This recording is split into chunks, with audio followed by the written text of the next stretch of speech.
So hello everyone. So now today we are with Professor Tarun Gupta. Tarun Gupta is Dean Research and Development in IIT Kanpur. Welcome to Yourpedia platform, sir. Thank you so much. So, sir, this interaction is going to be very helpful and important for the students, especially who are looking for the higher studies in the domain of research and development. So, the very first question with you is, sir, how this IIT Kanpur can make balance between research and development activities with academics activities, since it's reputed research and academic institute, sir. So, first of all, thank you for taking your time Thank you. to reach out to different students who might be viewing this film or bite about IIT Kanpur. As you rightly mentioned, IIT Kanpur is one of the top-notch engineering institute within the country, and it's also very famous for the research and development work that we are carrying out, both in terms of software development as well as hardcore devices that we develop. So, some of the things I'll tell as we go along. But from student perspective, students of engineering and science, the reason which excites them is like why certain phenomena happen, and then at a small age you see that toddlers are playing with these electronic gadgets. So, it's quite interesting for them to know how it works. So, this is what we teach in engineering, like how you can understand the technology, how you can use the technology and improve for improving the societal life of common person. So, that is the motto, that how engineering institute can reach out to the common person and improve their life, day to day life, and reduce the burdens which are there because of lot of environmental issues or societal issues. Right, sir. So, sir, this is very important that students are not clear about the term this research. So, please tell us about the research done in academics institute with the help to pursue career further. The research, how this research is helpful to pursue their career further. Sir. Right. So, like you are holding a pen in your hand, right? So, I'll take that as an example, like the way that you are gripping a pen, how the ink is flowing out of it, and how often you are able to write smoothly out of it. So, all that has happened over several years of research, right? So, we have moved from, like, if you look at ancient text, people used to write on a piece of maybe like it was not paper but dried leaves, and they used like what they call peacock feather, Yes, sir. and then dip it in some kind of ink and then try to write out of it. In fact, if you go to caves, you will see that they have made like marks or paintings using like some material, chalk, or like some stones carving. So, we have moved from there to what you use like gel pen or pentonic, like new ultra pen, where like the ink is so smooth. Even if as a kid you remember that the pen was not smoothly writing. So, how we have advanced to that level? This is research. Okay. So, research is not like overnight change in some activity or technology, or even like the way the comfort of a chair is. How we study like what should be our body posture, which kind of position is going to be beneficial for us to sit and work productively for a long duration. So, how what should be the fabric, what should be the frame of a chair, how should be the height of our knees, so that even a tall person feels comfortable in a chair. Like you have seen adjustable seats within a vehicle. So, all that has happened over a period of research done by n number of people. So, this is wherever engineering aspects are concerned, be it to understand the biomechanics of our body, or to come up with the devices which will assist our body to perform better in the changing world. So, that is research, I will say, like in like a Right, in a sir. crude way. Like Very beautiful and very easily way you have explained these terms of research, because at the bachelor level students don't have any idea, or they even don't know, and they didn't even do any research over there. But when they come to the immediate at the master's level, higher studies is all about the research and this academics. So this will help, sir. So higher education and research enhances the industrial skills, sir. Please tell about this, because this is a very huge gap. Students are not linking that research with the industry's skill, or the industrial, basically the, you can say, the placement or the job. So how this is linking, sir? See, there are different kind of industries which we understand, but whenever we think of industry, some things come to our mind, like an electronic industry, maybe which are developing electronic devices, or we are talking about electronics in terms of memory enhancement or in terms of faster communication system. Or traditionally when we talk about industry, it was more about automotive industry, like where machine parts, different like kind of mechanical devices are put together, or assembly lines. So like maybe a simple thing like a telephone is being put together, or you can say that integration of various kind of devices. But industry can vary from pharmaceuticals, from chemicals, from perfumes, from food product packaging. It can vary a lot. And then medicines, and nowadays we talk about vaccines and various other kind of drugs, nano drugs also. So it varies a lot depending on the skill set. We employ different kind of people. So certain packaging like food packaging or processing industry does not require very high level skill, and for that you don't need an engineering student. But when you go and design a machine which can do work easier for the human beings and requires less amount of assistance, there you need engineering brain to how you can make it easy, faster and cheaper, so that the product becomes more affordable and it has a larger reach to the population. So what we have seen that earlier mobile was very expensive, okay, and they were bulky. They have become smaller and smaller, and earlier cameras used to be very expensive, the lenses.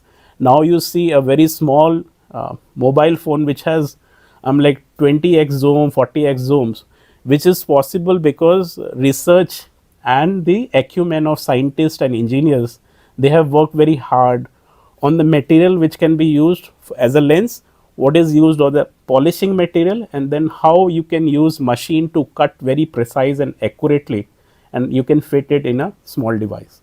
So all that has been possible because of the progress in engineering and scientists community within India as well as worldwide. So this is where you see a connect between what you study as basic and how you apply it and come up with something useful.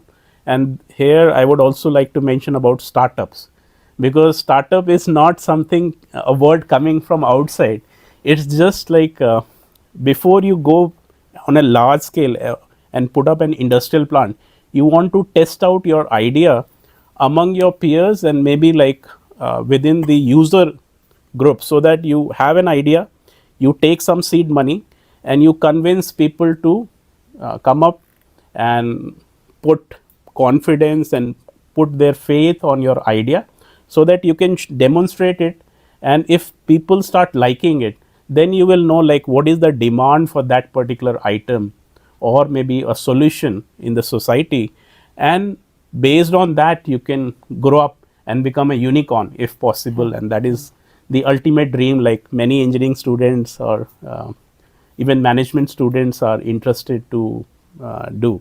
So that is where I would say that what is the connect between what you learn in the classroom and in engineering school versus when you go and prove your dreams, like, right? So that leap of faith is what, as a teacher or as a mentor, we can maybe excite students who might be coming to IIT Kanpur. And it has a wonderful, I would say right now, wonderful, what you can say, ground for such happenings to happen. Yeah. Right, sir. Sir, tell me some thing about the some state of art R&D facilities and centers in the campus, sir. Okay, so I may not remember all, but for example, we have the National Wind Tunnels, which is very famous. We have C3I Hub, which is a center for cyber security. We have now excellent center for excellence on drones, which is coming up. Already we have critical mass, so several kind of drones have come out. And we have National Center for Flexible Electronics, which is one of its kind in the country. Apart from that, we have this Mehta Center for Engineering in Medicine, which is an upcoming field, and we have faculty members who are designing genetic based drugs for treatment of certain kind of very rare diseases, which traditionally are not possible to be solved. In addition, we have several people who are working on National Quantum Mission, and we have people who are working on, we have a DST Nanoscience Center, Advanced Imaging Center. Apart from that, there are traditional mechanical engineering, civil engineering labs. So for example, we have pseudo dynamic testing facility, which is one of its kind in the country. That means you can build a 3-story building, put it on bunch of shakers, and you can try to simulate different kind of earthquake environment and see how the building is going to be affected using those actuators and by using several kind of testing machine. So there is a universal testing machine which is of very unique capability that we have at IIT Kanpur. So several such facilities are there. Maybe I'm not remembering all of them, but somebody has to visit to really understand this thing. Right, sir. And next, sir, significance of research internships, which is very, very important, provided by IIT Kanpur to other than the IIT students. Right. So we have this wonderful program called Surge. Yes. So this, I remember, was started almost 15 years ago. Right. And before that, there was coming in a different avatar. It was like SURF. So summer undergrad research fellowship, where we were initially allowing foreign nationals to come here. So I remember that I had one student from Caltech who came for the summer and did excellent internship. So, but Surge is a larger umbrella in which we allow especially like students coming from centrally funded technical institutes, NITs, even different IITs, our own IIT undergrad students, they also apply for it. So it's a 10-week internship, partly paid and partly unpaid, depending on the merit and the kind of funds which are available with the faculty members. They may be supporting such students, but all of them are undergrad students who spend roughly 10 weeks here.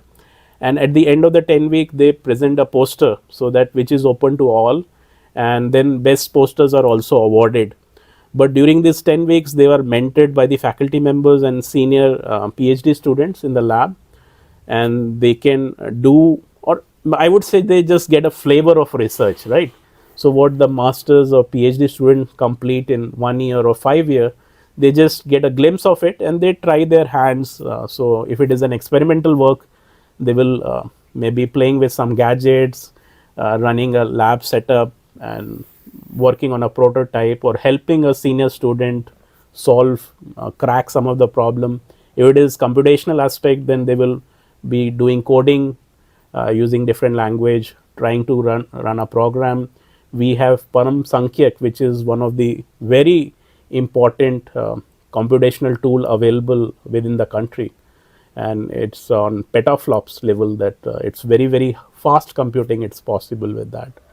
So all these opportunities are available, and the best part is every week you will see some seminars are going on, or there may be some distinguished experts from the country or outside, they're coming and giving lectures. So these students, interns, get a chance to sit in those lectures, and who knows, a spark will be ignited among some of those, and that will carry on for them to become a great scientist or a very dedicated engineer who will help in building the nation, and that is what we need for the country.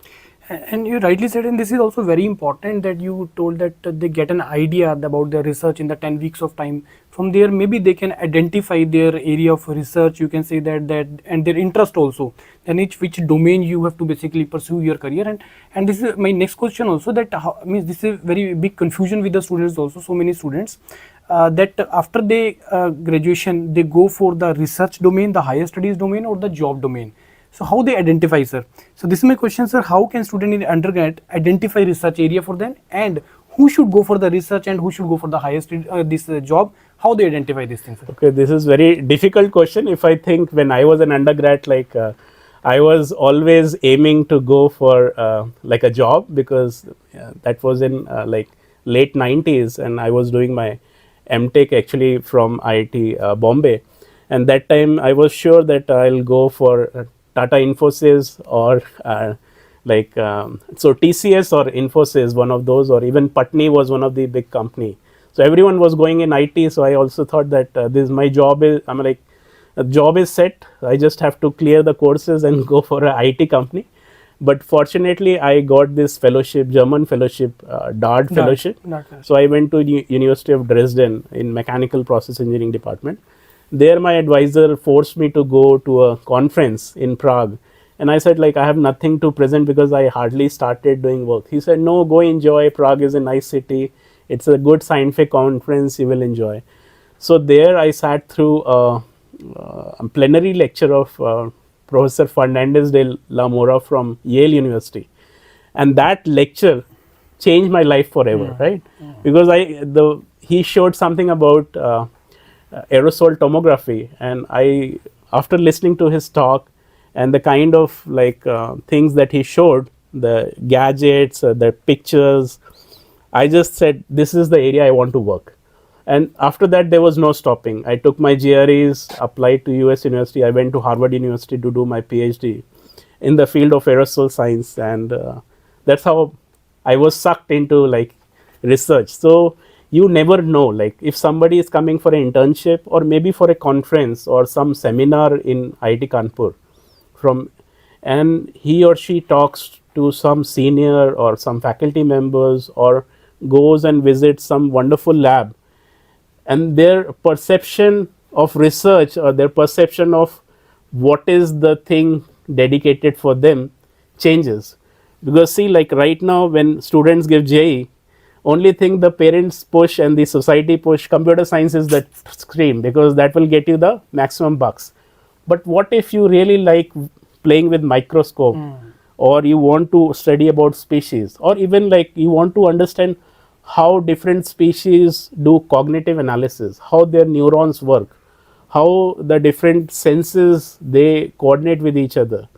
So unless you are exposed to that, you may have a very good understanding of music, but unless you open an instrument and start playing with the strings and you come up with a new kind of say vibes out of that instrument, you may not realize that you are wonderful working with those instruments and you have that engineering acumen, right? So saying somebody that you should go for a job and not for research, I think it's like you are cutting short the tree, you are cutting the shoot on top of it. Let it grow, let them naturally see, let them fail. I don't think there is anything called failure. It's just a learning experience. Let them go for a job. If they don't like, let them come back and do the research. I had several m.tech students who did m.tech with me, went for a job 3-4 years back. They came back and did PhD because they said we felt it's like coming back to the mica after spending time with and they did wonderful in their PhD. Some of them are faculty members in other IITs now. So they are inspiring other students to do research. So this is how I think our job is to infuse, or you can say excite them, all the aspiring students, to do well in whatever they do, be it a job, be it you want to come up and make sure that they are good citizen, well rounded, be it in sports. Even in sports, if they go, they will have engineering mind and they'll know how to swing a ball in a better way, right? Because they understand the viscosity, they understand the density, they understand the temperature of the air, so they know how to swing the ball better. Like Professor Sanjay Mittal, our professor from aerospace engineering, he has published a whole paper out of it, right? So Bumrah's secret. So you can go and read that, all the cricket enthusiasts, because recently we got the ICC championship. So. Yes, sir. And any collaborative research projects with industries and other global universities of IIT Kanpur, sir? Of course, all the leading industries, we have very good relationship. If I call MNCs, then Google, IBM, Intel, we have with GE Global Research, we have with Siemens, we have with Samsung Research Institute. So all the leading industry, we have very active collaboration ongoing. Of course, it changes from what they require and if we have the expertise and the time to deliver that project. So I would not say just IIT Kanpur, but across different IITs, these industries have very flourishing kind of business. In addition, at IIT Kanpur, we have Technopark, and we also have an incubator. So these are very, very good. We have more than 100 startups which have actually graduated, and at the moment we have around 120 startups which are incubated within IIT Kanpur. In Technopark, we have more than a dozen companies, and some of them are doing very well, and they would like to enhance this association. Of course, IIT Chennai, the research park, is well known, and we wanted to go to that level, but we have done fair bit of good amount of work coming to this level, and hopefully we'll reach much higher after that. Last question, sir. How research is linked with the growth of this country? Oh, I think this is the key. Our Prime Minister said, "Make in India, make for India," and Digital India. All these slogans he has given because he want to connect with the young people, with the youth, and we know that demographic wise we are in advantageous position. So if the youth goes for startup, goes for entrepreneurship, and goes for technical startup, then this is going to change us. Like maybe 2047, we should reach a Viksit Bharat maybe 10 years before that, if we really do it in a good shape. And I think engineering is the domain who can create the difference. Right. Engineering is the only thing basically by which we can basically make the things faster in terms of growth. Right. If you have noticed that our infrastructure has changed, like over the years. Yes. Of course, there are issues of pollution and all. But then if you have good road, if you have paved surfaces, there will be less resuspension. So growth along with the sustainability aspect, that means we come up as a society which keeps the environmental aspect back of our mind and go with the growth plan, and then technology will give the differential, like how we should choose out of 5 options which one is best for our country, and just not copy the West as in the past. Okay, so be it in terms of the kind of clothing that we are going for, the kind of lifestyle that we are going for, food habits, or even the most important is the respect for the elder. So if we listen to what our seniors have from their experience and then go with the enthusiasm that we have, the skills that we have, so I think technology is going to be the differential which will take us forward. So no doubt about it. I think that's very well said. Last message from your side to all the students who are watching this video and who want to basically make their career in the domain of research, sir. So first thing I would say that be very positive in whatever you are doing. Okay, so it's not like those who are in IITs or good institute, they have not come from heaven. We were exactly like you, like students who would be very much interested and I would say inquisitive about knowing things, and nobody is an encyclopedia, right? So we start, we falter, but what is important is teamwork, have belief in yourself, and dream big. As Dr. Abdul Kalam used to say that you should dream big and try to take a long leap, but then once you come back to the ground, keep your legs very strong so that you do not stumble and you again run faster. So all the best to all of you. Thank you. And you named Dr. Abdul Kalam. I want to also add one thing, sir. He's one of the very famous quote, "Small thinking is a sin." So he said this. I don't know that this quote is in some of the books, but he quoted this in the university once he came over there in their visit. Small thinking is a sin. A very important thing, sir. Right. Right, sir. Thank you, Professor, sir. Thank you so for much. all these your insights given to the students. Thank you, sir. Thank you. Right, sir.